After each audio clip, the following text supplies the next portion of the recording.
আপনার আত্মাকে আপনি কবে সময় দিয়েছেন যে আপনি বুঝবেন আপনার আত্মার উপর আপনি অত্যাচার করছেন? কবে, কোন দিন সময় দিয়েছে? আল্লাহ সুবহানাহু ওয়া তাআলা কোরআন মাজিদে বলছে, আলহাকুমুত তাকাসুর হাত্তা যুরতুমুল মাকাবির। ছোট বাচ্চা যখন মায়ের দুধের জন্য কাঁদে, তখন ওই ছোট বাচ্চাকে মায়ের দুধ থেকে ভুলিয়ে রাখার জন্য যেমন ঝুনঝুনি বাজানো হয়, মোবাইল দেওয়া হয়, বাইরে নিয়ে গিয়ে এটা ওটা দেখানো হয়, ঠিক ওইভাবে ছোট বাচ্চাকে যেমন খেলনা দিয়ে ভুলিয়ে রাখা হয়। আলহাকুমুত তাকাসুর, আত-তাকাসুর তোমাদেরকে ভুলিয়ে রেখেছে।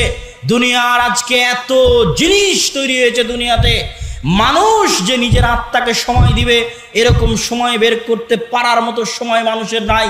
এরকম হাজারো যুবক এখানে বসে আছে যে ঘুমাতে ঘুমাতে মোবাইল চালায়, ঘুম থেকে উঠে আবার মোবাইলে হাত দেয়। ও কিভাবে নিজের আত্মাকে সময় দিবে বলেন? আলহাকুমুত তাকাসুর, ওর মোবাইল